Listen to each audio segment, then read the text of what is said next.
This is Michael Chitwood, and we've been talking week after week about the benefits and the things you should do and the things that you should not do to keep your church in order.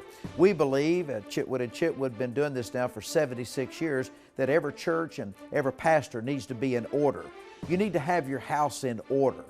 If you don't have your house in order, it's hard for God to bless you, because we believe that God cannot bless a mess. I want to talk to you about your legal part of your ministry at this time.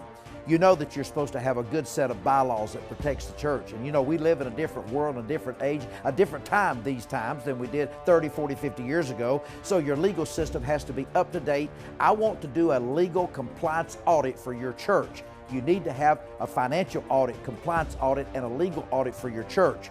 But what's important in your minute book is this corporate minute book must have a corporate seal. You must have a good set of bylaws. And most important, you have to have an annual election of your officers and your directors and your trustees. Now, some churches call them trustees, and some churches call them board of directors. Some call them ruling elders. But I'm talking about the ones that make the legal and financial decisions of your church. You have to make sure that you have that in a corporate minute book voted on by your type of church government. So I want to quickly give you the 4 types of church government. 1, you have an autocratic type of church government. Number 2, you have a democratic form of type church government. Number 3, a technocratic. And number 4, a theocratic.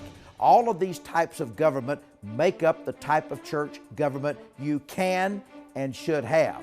You can't have all of them, but you can have one. What's important about that is this goes in your minute book. So we have your bylaws in your minute book with Article 14, Scriptural Conduct Living Provision section. And by the way, our bylaws manual has software with it, and it's totally up to date, and it's been certified. We're the only ones in the United States that has a certified bylaws manual, and I want you to have it. This is talking about the legal part of your bylaws, the legal part of your church. You must keep the legal part, have an annual election, put your housing allowance in it, and make sure that you've got your reimbursement policies. And all of these things make up a good set of bylaws, a good set of corporate minute book. And guess what? You're going to be glad when your house of worship is in order legally. This is Michael Chitwood, and next time we're going to be talking about major benefits that your church can receive.